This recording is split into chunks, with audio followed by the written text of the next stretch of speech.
It's a new year and a new chance for you to make a fresh start with your compliance. For the next 31 days on the FCPA Compliance Report, we're going to be bringing you a daily tip, strategy, or idea that you can use to improve your program. Here's your host, Tom Fox, the Compliance Evangelist. This podcast is the final podcast in our month-long exploration of written standards under the FCPA. Today, we're going to look at policy on extortion payments. Extortion payments are not illegal under the FCPA. Extortion payments are made for any action which threatens or demands payment for your life, liberty, or health. They should be exempted out from your facilitation payment policy and procedure and your compliance program through specific language. You need to do this for a variety of reasons. First and foremost, your employees must understand that the company will support them if they are in any way threatened with harm, with arrest or physical detention, their health or safety is threatened, or any other nefarious activity against them. As a compliance professional, you need to make sure that the employee base understands that they need to do whatever they can to get themselves out of that situation they find themselves. If that means paying money, so be it. It's not a bribe, it's not illegal, but it's an extortion payment. Some of the situations your employees might face are along the lines of the following.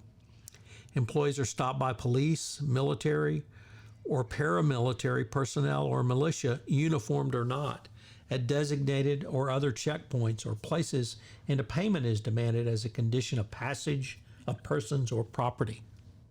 Employees are stopped at the airport by customs or passport control personnel or military personnel, and a payment is demanded for entry or exit of the persons or property. Yes, both exit as well as entry. 3. Employees are asked by persons claiming to be security personnel, immigration control, or health inspectors to pay for an allegedly required inoculation or other similar procedure when your shot card isn't fully in order. I once had a situation where an employee was threatened with receiving a vaccination for a yellow fever when he was departing a West African country. The employee paid some $85 to get out of that situation. He could not call me prior to making the payment because he was literally hauled into an office.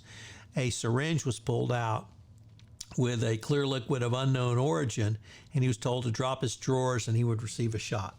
He gave him all the money he had, which was $85. When he finally got to a phone and called me, I instructed him to do as follows. To write out, not type, but write out in a 4-sentence paragraph what happened to him. Then he should staple that to his expense report, and he should write out a handwritten receipt for the $85. The documentation would prove that the payment was not a facilitation payment and that it was clearly an extortion payment. At the time this happened, the company I was under, or was at rather, was under a deferred prosecution agreement for prior FCPA violations. So I knew that this incident would make its way up the chain for monitor and perhaps even DOJ review and oversight. And it went through cleanly and clearly. And the reason it went through cleanly and clearly was the documentation that I demanded of this employee after he had to pay the extortion payment. From this experience, I learned that the key is it has to be properly documented. It's more than simply the documentation, but you must specifically list extortion payments on your books and records as well, so that you will not be suspected with hiding such payments by describing them as something else. The key is to train your employees to specifically take actions and which actions to take.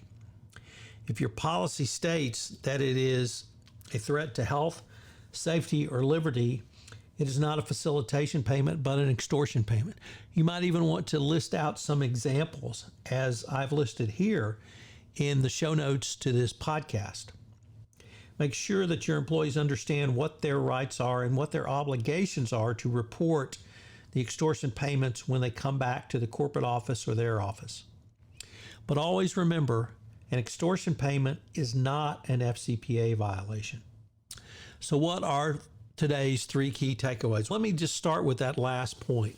This is something you really need to hammer home in training, because you need employees to understand that if an extortion payment is required to get them out of a dangerous or untenable situation, then you need to have their back. They will not be questioned. You will fully support them if they communicate in a way that's clear to you that an extortion payment was made. And that's why I had the employee in my company hand write out what happened to him. I wanted to make it as clear as possible, the terrorizing nature of the situation. I didn't want it typed. I wanted it handwritten. I wanted him to attach it to his expense report so that the receipt would be reviewed by the monitor and, if needed be, the DOJ. But I think it's absolutely critical that you make your employees understand that you're going to support them if an extortion payment is made. So sometimes the question comes up, was it an extortion or some other type of payment? I was once in China with my CEO, and we were stopped by Chinese police. It was clear they were looking for some type of payment to let us pass, but my CEO was adamant that we were not making any payment. And although the police officers who stopped us did not speak English and we spoke no Chinese, they did not ever pull their guns out. And although we sat by the side of the road for several hours, I never felt physically threatened. So what is an extortion? Is it some other type of situation? And finally, and this seems like a great note to end this entire section on policy and procedures on, document your extortion payments, both the financial component and the underlying events, and put that in your books and records. If a regulator or the government comes knocking, you certainly want to have something in there so that they will understand the severity of the situation going forward.